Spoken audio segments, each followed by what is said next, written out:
Hola, bienvenidos a otro episodio del podcast de Alberto López Cazalilla, en el que tratamos de abordar materias que son interesantes para opositores a justicia y para estudiantes de Derecho en general.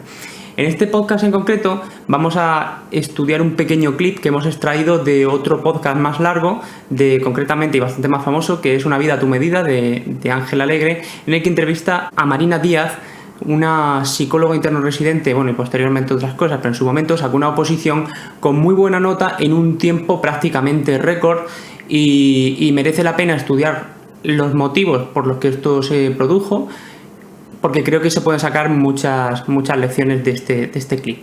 Además no lo voy a ver yo solo, sino que lo voy a comentar con mi amigo Miguel Brasa, que es físico interno residente y que nos acompaña para comentar este extracto. Bienvenido. Muchas gracias, Alberto. Encantado de estar aquí. Bueno, pues vamos a poner la primera parte, porque lo hemos partido en dos pedazos. Y en esta primera, como ya sabéis, Marina sacó la oposición en muy corto plazo. Nos exponen exactamente en cuánto tiempo consiguió su plaza. ¿Cómo lo hiciste? ¿Cómo conseguiste aprobar un examen que me imagino que debe ser bastante complicado? Al menos el MIR lo es. Y tú lo conseguiste en tan poco tiempo y encima con buena nota. Yo he de confesar que los exámenes en general se me dan bien. Igual que hacer, por ejemplo, trabajos en la universidad era algo que se me daba mucho peor, porque en aquel momento, sobre todo, era mucho más desorganizada, más desastre de lo que soy ahora. Siempre se me venía el tiempo encima, en fin. Pero los exámenes siempre se me han dado bien. Los tipo test se me han dado particularmente bien. Yo creo que es una habilidad, a ver, que como toda se puede desarrollar, pero yo qué sé, yo tenía amigas en la universidad que estudiaban conmigo, que se lo sabían mejor que yo y que sacaban peor nota por el simple hecho de que en los test se aturrullaban. Y a mí se me daba bien identificar hasta cuándo arriesgarme, tal, y el PIR es un test. Y eso jugó a mi favor, sin duda. Jugó a mi favor también que tenía un buen expediente en la carrera, no brillante, pero sí bueno, y en aquel momento el expediente era un 25% de la nota. Hubo gente que sacó el mismo examen que yo y se quedó fuera. Concretamente una amiga mía, Irene de Sevilla, sacó exactamente el mismo examen que yo y se quedó fuera por 15 o 20 plazas solo por su expediente. Luego lo han cambiado, ahora cuentan menos. Pero bueno, todo eso de mezcla y luego el tema de estudiar, que yo me puse a ello y yo decidí aprender a estudiar para oposición, porque identifiqué rápido que no era lo mismo que estudiar para el examen. Tú, para una oposición, tienes que aprenderte un temario mucho mayor a mucho más largo plazo. No te vale con aprenderte algo la semana de antes, tenerlo ahí con alfileres, soltarlo y olvidártelo. Entonces, tienes que poner en práctica mecanismos y técnicas de repaso, de memoria, de volver a repasar el contenido, que son distintas. Entonces yo me di cuenta de eso y decidí aprender sobre el tema. Me puse a leer blogs sobre, me acuerdo de uno que se llamaba El arte de la memoria, creo recordar que era, no sé, luego lo miras y si sigue ahí lo pones en los recursos porque me ayudó mucho. Me leí los libros de Ramón Campayo también, no sé si lo conoces, el campeón sí. El que memoriza cartas y demás, bueno, pues me leí sus libros también. Y con todo eso me tomé estudiar una oposición como una habilidad nueva que podía aprender, un poco como lo que decíamos antes del cubo de Rubik. Entonces, en lugar de sentarme ahí a calentar silla, yo intentaba ver cómo podía utilizar mi tiempo de mejor manera. Yo descansaba mucho también, descansé todos los fines de semana, no estudiaba más de 5 o 6 horas al día. Y yo creo que la combinación de todo eso fue lo que me ayudó.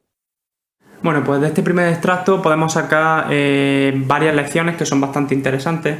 La primera, yo diría que es que la oposición tiene una serie de habilidades que se entrenan y por eso no hay que desanimarse si en principio pues uno no es especialmente bueno. Puede que tú tengas talento, como dice Marina que tiene, en relación con hacer exámenes, pero parece que ya no tenía ningún talento respecto de lo que es estudiar con sistemas de oposición y sin embargo pues aprendió a hacerlo estudiando de los mejores. ¿Tú respecto de esto qué opinas, Miguel? Sí, totalmente. Digamos que al fin y al cabo un examen de oposición es como puede ser el vuestro, o puede ser el PIR o en mi caso el RFIR, el acceso a la residencia. Es una prueba particular, así que hay que prepararse para la misma. O sea, ella dice por dónde se formó o lo que investigó. Hay que dedicarle un tiempo, igual que si queremos jugar algún deporte, pues tendremos que dedicarle un tiempo a saber cómo se hace y no simplemente salir pues a la piscina a nadar y hago como si fuera corriendo. Pues no, evidentemente tiene su técnica y esto también. Y no es estudiar para la universidad. Hay casos en los que es bestialmente distinto y hay casos en los que pueda ser más similar, pero nunca lo va a ser totalmente. Sí, totalmente. Es completamente diferente. Es que el sistema de oposición pretende, como mínimo vas a tener que estar 6 meses en adelante consolidando contenido en tu memoria, y la carrera nunca estudias con 6 meses vista, vamos, una cosa totalmente excepcional. Tienes que ser una persona, generalmente además los que estudian en la carrera con 6 meses vista ya están pensando en opositar, y lo hacen porque dicen voy a recordar el contenido después. Sí, eso es relativamente habitual. Supongo que en carreras jurídicas como la vuestra todavía más, pero eso es relativamente habitual. Gente que se va enfocando, o pasa con los médicos también, porque ellos sí saben que van a hacer el MIR. Probablemente un físico o un psicólogo o un enfermero no tenga claro si va a optar al examen de residencia, pero un médico sí lo tiene claro. Entonces sí que hay ese tipo de gente que estudia con esa vista, digamos. Pero hay otros que no. Y bueno, y simplemente mucha gente que ni se lo plantea, ni una cosa ni la otra, claro. Sí. Y si estudias para probar, al final te coge el toro, estudias un atracón al final, lo coges con alfileres y cuando pasan 2 semanas ya no te acuerdas de nada. Totalmente. Pero bueno, aparte de eso hay que aprender de Marina una cosa que ella hizo muy muy bien, que es aprender a estudiar y a memorizar de personas que tenían muchísimo nivel. O sea, no aprendió del compañero que iba un poco mejor que ella, ni, no sé, de un opositor que tenía un año más de experiencia. Se fue directamente a lo mejor de lo mejor. Se fue a Ramón Campayo, que es un atleta de la memoria. Se dedica a memorizar, o sea, su trabajo es memorizar. Tenía en su momento un récord, no sé si lo sigue teniendo, de memorización de cartas, y tú me dijiste el otro día que además también tenía una de memorización de números. De números y creo recordar que alguno de cálculo también. En plan el número pi y esta clase de cosas que... Eso es. Sí, no recuerdo exactamente cuál era su registro, pero tenía algo también de ese tipo. Yo, pues sí, también en su momento fue alguien que me interesó hace muchos años porque me resultaba muy interesante las cuestiones estas de la capacidad memorística. Yo siempre he destacado por una memoria, digamos, innata o poco trabajada. Y entonces me resultaban curiosos este tipo de cosas, pero claro, enseguida en cuanto te pones a investigar un poco ves que hay mucho más allá de la capacidad innata que uno pueda tener o no tener. La técnica y el aprendizaje van muchísimo más allá de eso. Es alucinante, llegan al punto en que aprenden una baraja, la memorizan en 1 minuto y la vuelven a pasar diciendo todo lo que va a ser, y dices, pero ¿cómo han podido en tan poco tiempo? Y luego cuando ves la técnica, porque en el momento en que lo ves de primeras te parece magia. Pero luego ves la técnica y dices, pues mira, no, tiene su sentido. Y realmente yo hubo un momento en que lo intenté y me aprendí, creo que fueron 25 cartas, y tardé, utilizando la técnica esta del persona-acción-objeto, las aprendí en un tiempo razonable para una persona que no tenía experiencia. Dije, pues mira, sí funciona. Luego no seguí con eso porque evidentemente tenía muchas cosas que hacer en la oposición. Como va a seguir memorizando por gusto, pero un poco por ver si funcionaba, y efectivamente sí que funcionaba. Luego una última cosa que habría que comentar de este punto es que ella dice que tiene talento. Aquí yo no sé, por ejemplo, a mí me pasaba, yo no sé hasta qué punto yo era bueno en los exámenes tipo test, porque era bueno en los exámenes tipo test, o porque tenía un nivel de confianza que hacía que fuera bueno en los tipo test. Porque cuando tú confías en que eres bueno en un tipo determinado de examen, irónicamente eso hace, o sea, es como una profecía autocumplida, porque como tienes mucho menos nivel de presión, no le pasa lo que decía las amigas de Marina, que se aturullaban. Tú no te aturullas porque estás seguro. Entonces, si tú piensas que algo no se te da bien, bueno, no confíes en ese instinto necesariamente, porque igual no es el problema. El problema es que como crees que no se te da bien, al final te lo causas tú solo. Efectivamente. Siempre, bueno, seguro que todos conocemos ejemplos como el que ha contado Marina de su compañera, seguro. Incluso puede que algunos lo hayamos vivido. Yo tengo que decir que bueno, también tengo cierta facilidad, pero soy consciente de que es una facilidad no entrenada específicamente, pero sí de muchos años de experiencia. Entonces, seguro que lo podría mejorar mucho más, pero bueno, es que la confianza que hay detrás en conocerte, primero de todo en conocerte, y segundo en conocer tus capacidades, por supuesto, pero que esa confianza, lo que tú decías, que no te lleve a cometer errores por sí misma. Si luego pues no tienes los conocimientos o cometes errores, pues pase, pero que no sea una cuestión, como tú has dicho, pues más psicológica. Sí. Bueno, vamos a escuchar la siguiente parte del clip porque aquí Marina ha dicho una cosa muy interesante, que es la cantidad de horas que estudiaba, que es muy bajita, y se extiende ahora bastante más en esto y creo que es de lo más interesante del clip, porque especialmente en las oposiciones jurídicas se nos tiende a ir un poco de la mano las jornadas de estudio y acaba siendo un poco dañino para la salud. Vamos a escuchar este clip.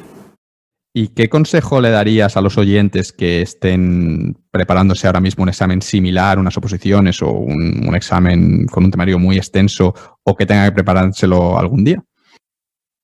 Iría un poco en esa línea. Lo primero, dedica tiempo a aprender cómo estudiar. Imagínatelo como el dicho este de Benjamin Franklin, ¿no? De si yo tuviera 6 horas para talar árboles, me pasaría las 4 primeras afilando el hacha. Entonces, no te metas desde el principio con el temario, aunque te dé la sensación de qué es lo que tienes que hacer, y tómate un tiempo para ver cómo puedes aprovechar lo mejor posible esas horas. Yo la primera vuelta que le di al temario fue totalmente subóptima, me puse a repasarlo todo. Además, bueno, esto es muy friki, Ángel. Yo había comprado unos apuntes y eran unos apuntes que había confeccionado una chica y entonces ella los había confeccionado y los vendía, ¿no? Y ahora resulta que los apuntes estaban súper mal puntuados. Y yo soy muy maniática con eso. Entonces, había añadido un montón de comas después del sujeto, que es uno de los errores que más coraje me da en el mundo. En plan, Ángel, fue a casa de su tía. Eso es incorrecto. Entonces, yo mi primera vuelta de temario me la pasé con un Tipex en la mano, borrando todas las comas mal puestas de los 16 tomos de temario del PIR. Entonces, imagínate esa primera vuelta, lo que fue, tardé un montón. Y si hubiera empleado un poquito de este tiempo que te digo para aprender a estudiar, lo habría hecho de otra manera. Entonces, ese sería el primer consejo. Y el segundo sería eso, que no se dejen llevar solo por las horas que están allí, sino porque esas horas les cundan. Que descansen lo suficiente, que se den cuenta de que entre estudiar descansado y estudiar fresco, yo en mí misma noté una diferencia de a lo mejor rendir el cuádruple, literalmente, de poder estudiarme el cuádruple de páginas. Entonces tiene mucho más sentido pegarte una siesta de 1 hora y estudiar 3 que estudiar 4 horas hecho polvo. No sé, estos 2 consejos creo que son bastante importantes. Esto último que has dicho me parece fundamental porque además es algo muy contraintuitivo, ¿no? Como todavía yo creo que tenemos en la cabeza, nuestra manera de pensar es muy lineal. Es cuanto más horas le eche, como más avanzo, ¿no? Y si le echo el doble de horas, avanzo el doble de rápido. Pero en cosas como estudiar o como escribir, ¿no? Que es lo que a mí me afecta, lo ves muy claro, ¿no? Que a lo mejor en 1 hora de escritura con la mente fresca o lo que sea, escribes mucho más que a lo mejor un día que estás cansado, que a lo mejor no solo no avanzas, sino que lo que escribes es malo y luego como que ya te estropea lo bueno que quieres escribir, ¿no? Que es hasta perjudicial, ¿no? Entonces, en el estudio pues pasa lo mismo y esto es importante. Y además de lo que has añadido, conectado con lo que tú comentabas al principio, ¿no? Que al final, por un lado está el conocimiento del examen, pero por otro lado está el saber hacer el examen. Y esta parte también es importante, son habilidades diferentes. Una es el memorizar el temario, pero otra es, luego cuando te enfrentes a ese examen, pues ya sea un tipo test o de desarrollar o de presentar, esto también hay que trabajarlo. Y a mí también se me ha dado bien y es algo que de manera intuitiva pues supe desde no sé, siempre se me ha dado bien y que yo hacía, ¿no? Que el ser consciente de que hacer exámenes es una habilidad en sí misma diferente del temario como tal, de saberse el temario. Claro, absolutamente. Tienes que tener una estrategia, tienes que tener más o menos claro en cuántas arriesgarte, en cuántas no, y practicar eso y hacer simulacros. Yo hice muy pocos simulacros porque tenía mucha confianza en mi capacidad de hacer el examen, pero si se te da mal, si tardas mucho a muchos simulacros, habitúate a eso, al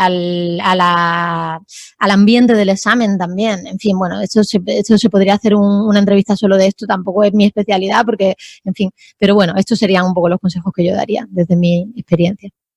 Fenomenal, pues como hemos visto en esta sección Marina nos cuenta una serie de cosas sobre su periodo de oposición y una de las cuestiones que más destaca es el hecho de que ella primaba el mantener lo que es la maquinaria en buen estado, es decir, lo que es la salud del propio opositor. Ella habla del dicho de Benjamin Franklin de que si tuviera unas determinadas horas para cortar un árbol, pasaría la mitad afilando el hacha o la sierra, y tiene razón, porque es un error que comete mucho el opositor, que yo creo que hemos cometido, todos los que hemos opositado una oposición larga hemos cometido este error, que es llegar al momento en que piensas que más es más, y eso no siempre es verdad. Más no siempre es mejor, a veces es hasta peor. Y con un ejemplo se ve bastante fácil. Si uno intenta estudiar 12 horas al día y consigue un rendimiento del 50% porque está totalmente agotado, a lo mejor al principio consigue un rendimiento más alto, pero con el tiempo cada vez está más agotado, finalmente acaba teniendo un rendimiento del 50%, pues está obteniendo 6 horas de trabajo efectivo.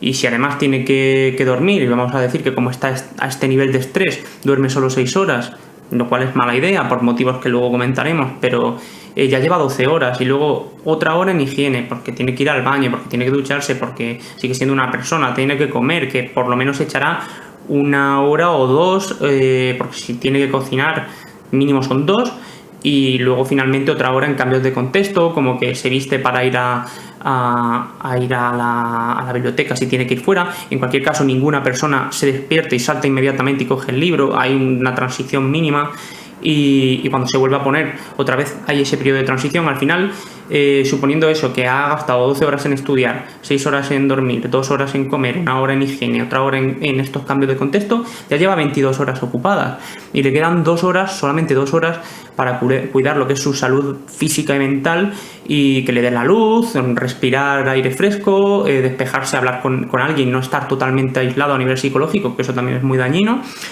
Y el resultado al final es que ha conseguido 6 horas de rendimiento, y físicamente además y psicológicamente cada vez va a estar peor, con lo cual lo que es una oposición, que es una maratón, es una mala estrategia.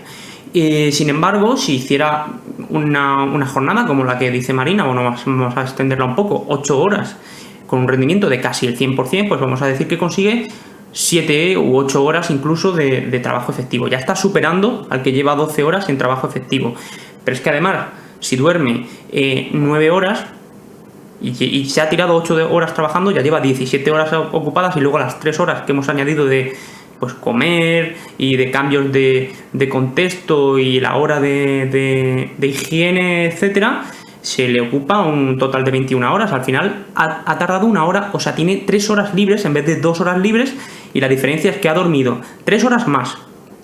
Ha tenido un estudio mucho más relajado porque lo puede partir en menos horas, y has obtenido un rendimiento que puede que sea hasta algo superior. Vamos a asumir que tiene el mismo rendimiento incluso. Sigue siéndole más rentable, no solo porque tenga 1 hora más libre al día, sino porque le quedan una serie de horas que puede dedicar a hacer deporte, a cuidar su salud, digamos, cognitiva, emocional, que le van a permitir superar los baches de la oposición mucho mejor. Y además también puede hacer algo que le relaje, pues darse un paseo sin estar totalmente agobiado, porque es que no le da tiempo. Además también le puede permitir aprender, por ejemplo, los trucos estos de memoria que al final le van a ser útiles, etcétera. Y luego hay otra cosa, que es que le quita presión. Esto lo hemos comentado, me hiciste un comentario muy bueno sobre esto, Miguel, no sé si lo recuerdas. Sí, yo realmente, bueno, aparte de mi propia experiencia, yo he convivido con otros opositores, y supongo que te refieres a eso, ¿no? Sí, porque estabas en un colegio mayor, exacto, y recuerdo que eras... Exacto. Yo viví en un colegio de posgraduados en el que la mayoría de mis compañeros eran opositores, y dentro de los opositores la mayoría eran de temas jurídicos, pues jueces a judicatura muchos, también abogacía del Estado, y bueno, otras oposiciones también relacionadas, pues inspecciones de Hacienda, de Seguridad Social, este tipo de trabajo, este tipo de cosas. Los opositores jurídicos somos legión. Sí, totalmente. Y por supuesto, había casos de todo tipo, pero tuve un caso, una buena amiga en aquel entonces, que bueno, pues era muy, muy aplicada, con una dedicación bestial, tan bestial que se iba más allá del ejemplo extremo que has puesto. Ella llegaba a hacer 14 o a veces, según épocas, hasta 16 horas de estudio, durmiendo 4 o 5 horas, comiendo mal, poco, luego problemas digestivos, después de trastornos de alimentación, porque es que al final todas estas cosas, por desgracia, vienen un poco de la mano. ¿Y qué pasó? Ella llegó al primer examen, lo aprobó con una nota un poco justa, pero lo aprobó. Y claro, 2 o 3 meses después, no recuerdo el plazo, tenía el siguiente examen y suspendió de forma, pero vamos, catastrófica. Catastrófica no por el hecho de suspender, que le puede pasar a cualquiera, no por el hecho de suspender rápido, diríamos, en la propia prueba, porque no recuerdo si fue en el primer tema, pero el caso es que trágica o catastrófica para la dedicación que a ella le había supuesto. ¿Qué pasó? Pues evidentemente tuvo una crisis psicológica. Afortunadamente se recuperó, pero con un cambio brutal de actitud, pasando a estudiar jornadas racionales para la siguiente convocatoria, que creo recordar que fue 2 años después, aprobó la oposición. Después de pasar varios meses de problemas de salud al acabar el examen, al suspender el examen. Varios meses de, pues, dedicarse a cuidarse, porque no le quedaba otra. Pero le supuso un cambio de actitud. ¿Pero qué pasa? Claro, podríamos pensar, entonces la primera vez me peto y a la segunda lo saco. Pues no, ¿cuánta gente consigue eso? La moraleja es que hay que cuidarse, hay que conocer el propio cuerpo, hay que conocer el límite también del propio cuerpo. Y eso es algo que yo siempre he dicho que en los procesos tipo oposición o similares se aprende mucho de uno mismo. De nuestras capacidades, pero también de nuestros límites. Y así tiene que ser. Hay que ir buscando. No hay que superar el límite, pero sí que hay que buscarlo. Porque hay que acercarse al máximo rendimiento que podamos dar. Sí, totalmente de acuerdo. Yo sobre todo te lo decía porque recuerdo que me dijiste sobre no sé si es exactamente sobre esta historia o en qué momento, que el problema fue, claro, que tú te estás poniendo tal nivel de presión que como en toda oposición hay factores, digamos, de suerte imponderables, que el tribunal tiene un mal día, que tú tienes un mal día porque estás un poco malo, pero no tanto como para no ir o cualquier cosa. Y suspendes, y claro, si tú suspendes y estás teniendo un trabajo duro, o sea, como si fuera un trabajo por supuesto, de oficina, estás 8 horas o incluso 9 horas todo el día, de lunes a viernes o de lunes a sábado, y es que realmente te lo estás tomando muy en serio, que no estás naneando. No, naturalmente. Pero tienes una posibilidad de mantener eso de una manera estable a nivel psicológico. Digamos que no es el infierno. Mientras que cuando estás haciendo, pues lo que yo estaba planteando, 12 horas o incluso ya lo que comentas tú, de 14 o 16, pues es que literalmente estás viviendo en el infierno, porque es que si te tiras 16 horas sentado delante de un libro, es que eso es malo a nivel físico, a nivel psicológico, es una barbaridad. Entonces, cuando suspendes, porque es normal que alguna vez suspendas, rara la oposición que te sacas a la primera, si llevas ese nivel, tú estás pensando, además del nivel de presión que te añade en el examen, porque piensas, si suspendo va a ser otro año como este de infierno. Exacto. Aparte de eso, está el hecho de que cuando suspendes, si es que suspendes, que es bastante probable porque normalmente no se sacan las oposiciones a la primera, psicológicamente ya no piensas, es muy difícil pensar en la jornada de estudio que tienes por delante y decir, venga, a esta jornada y ya no pienso en nada más, que es lo que yo hacía en la oposición porque tenía un estudio más razonable. Cuando llevas este nivel ya estás pensando indefectiblemente, es que es imposible no pensarlo, que te quedan por lo menos un año entero de seguir a este ritmo mata hombres, que es que te está haciendo polvo y que estás sufriendo una barbaridad. Y entonces es cuando la oposición se convierte en el infierno. Claro. De hecho, yo en este caso, esta anécdota que he contado, yo no contaba con que ella volviera a intentarlo, porque es que se la veía destruida no por el suspenso, sino por la acumulación del esfuerzo, más el suspenso, más las expectativas, más la propia presión. Era realmente, había veces que parecía un cadáver andante. Y en cambio fue capaz, pero no todo el mundo, fue capaz de retomar, pero no, y con un cambio de actitud, pero no todo el mundo es capaz. Me atrevería a decir que son la minoría. Sí, es heroico, es una cosa heroica. yo conozco 2 casos que me estuvieron muy cerca, y uno es muy notorio en las oposiciones jurídicas, con lo cual, bueno, especialmente a jueces, con lo cual no lo voy a comentar, pero el otro era una muy buena amiga mía y llevaba este nivel de 12, 14 horas, cuando se subía por encima de 12 cuando estaba a punto de llegar el examen, que prácticamente solo estudiaban todo el día. Recuerdo que me comentó que se había puesto notas, que a mí me pareció demencial, en los azulejos del baño, para cuando iba al baño poder seguir estudiando. Y nada, yo recuerdo que cuando nuestro preparador, que no tenía, en mi opinión, una idea razonable de la sostenibilidad psicológica de lo que hacía, decía que era su buque insignia, porque es que nadie jamás se había estudiado la oposición tan rápido con él. Era una cosa alucinante y hacía muy buenos exámenes. ¿Pero qué le pasó? Que ya el nivel de presión fue tanto, porque ya veía que no iba a contar otro año así, o bueno, ya pensaba que no, porque luego sí que siguió.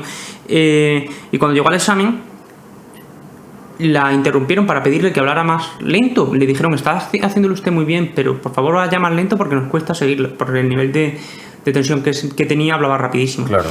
Y se bloqueó, se quedó blanca, se puso pálida, y incluso el presidente del tribunal le dijo: no se preocupe, le volvemos a contar de cero, siento muchísimo haberla interrumpido, que lo estaba haciendo usted muy bien. Intentó un poco relajarla porque realmente lo estaba haciendo bien. Y nada, no lo consiguió. Y desde entonces no pudo hacer un examen oral. Es que cuando iba al preparador no conseguía cantar porque le generó tal nivel de... O sea, le generó un trauma. Claro, normal. Porque llegó el punto en que rompió en el momento de máxima presión. El otro caso que digo, consiguió aprobar, pero aún así le pasó muchísima factura. Yo no sé hasta qué punto no es más razonable tomarse la posición como otro compañero que yo tenía, que hacía esto de estudiar 8 horas y que además él venía de trabajar en un despacho de estos que son matahombres, y dijo: mira, yo me hago juez o me hago fiscal. Y él tenía una jornada, decía: yo me hago tanto porque además es que sé que son las horas en las que rindo. Claro. Y sobre todo eso que has dicho tú de conocerse, es que es verdad, en la oposición es donde mejor vas a conocer el límite de tus capacidades, y lo que tienes que hacer, en mi opinión, es ir un poco testeando. Pues al principio a lo mejor acabas de empezar y no tienes una disciplina muy fuerte, entonces estudias 4 horas fuertes que son de memorizar puro, y 2 horas te haces esquemas, y luego lo vas subiendo, ya subes a 6 y 2 horas que haces una cosa un poco más ligera, y finalmente vas así un poco testeando. A lo mejor subes a 8 y dices: me he pasado, no lo puedo sostener, y bajas 1 horita y vas así un poco hasta que coges el ritmo. Sí, exactamente. Es justo a lo que yo me refería y lo que yo recomendaría: ir buscando tu límite, primero para conocerlo y luego para ver si lo puedes mejorar, para ver si lo puedes superar. Como en cualquier proceso preparatorio, en realidad, intelectual, quiero decir, o incluso físico también. Uno no se pondría a levantar 300 kilos de golpe. Hoy levantaría 50, si puede. Mañana 60 y así sucesivamente, evidentemente simplificándolo mucho. Efectivamente, sí. Bueno, y si tiene que hacer una cargada de 80 y lo intenta subir a 90 porque ya puede con 80 y ve que no, dice: ostras, y se vuelve a bajar a 85. Claro, exacto. Exacto. Sí, porque lo otro lleva a la lesión.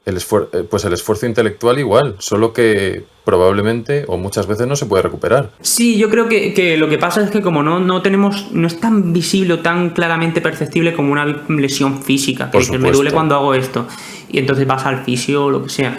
Hay mucho, como un poco de, no sé si tabú o simplemente eso, y un poco de que no lo ves tan inmediato y no buscas la ayuda adecuada o no conoces los protocolos para recuperarte adecuados, y eso hace que, claro, que se te cronifique, digamos. Totalmente. Algo de tabú habrá, pero sobre todo ignorancia. Ignorancia es incluso más complicado propia. de ver, claro. Sí. Pero por eso decía lo de conocerse y demás. Y luego hay otra cosa muy interesante que creo que has comentado, hablando de los preparadores, que es que muchas veces no son conscientes de los procesos del aprendizaje, y eso puede ser peligroso, ¿no te parece? Sí, bueno, eso... Yo siempre que intento recomendar un preparador, siempre les digo: oye, mira, pero tú tienes que conocerte un poco y saber el preparador que buscas.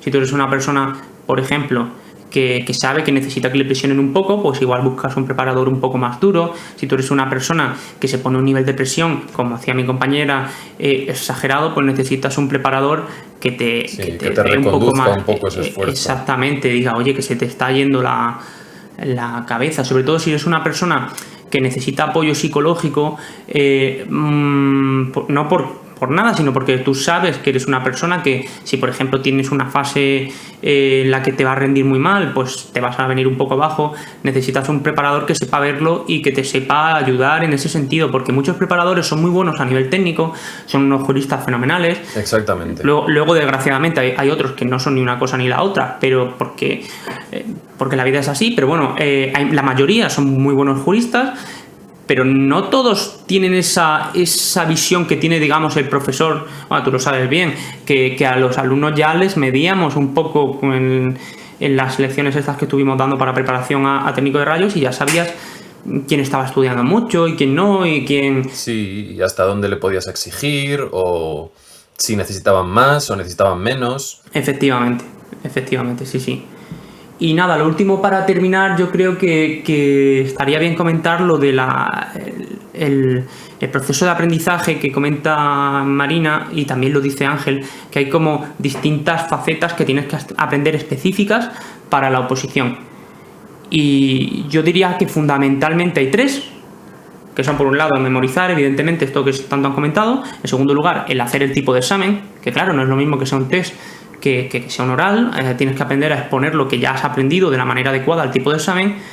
Y finalmente hay una tercera que quizás es la más olvidada, y según lo que hemos visto de Marina puede que sea incluso la más importante, que es el mantenerse sano, el mantenerse psicológicamente fuerte para mantener todo el rendimiento durante todo el plazo que vas a necesitar opositar y no romperte bajo la presión del examen.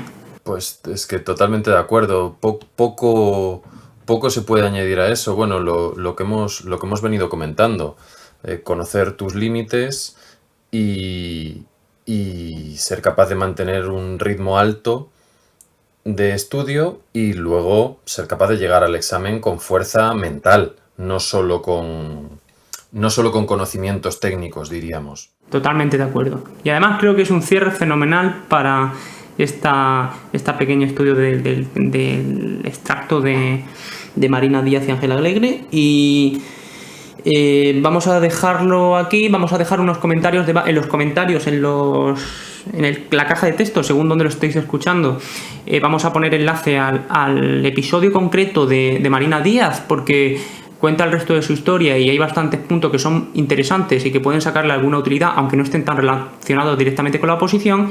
Y también a los recursos que ha comentado, por ejemplo, al arte de la memoria, el blog, a la figura de Ramón Campayo, por si os da también a vosotros curiosidad.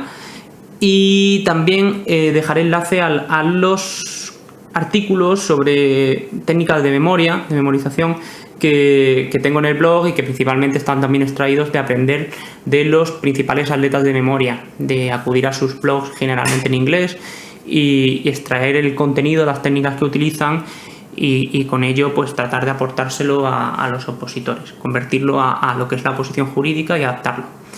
Y nada, muchísimas gracias por haber colaborado, Miguel. Muchas gracias a ti, Alberto, por invitarme. Exactamente, espero invitarte para próximos extractos, cuando hagamos así un análisis de algún audio que encontremos que sea interesante, o alguna cosa que podamos estudiar que les pueda resultar útiles a los oyentes. A tu disposición y a la de tus oyentes. Muchísimas gracias. Un abrazo. Un abrazo fuerte.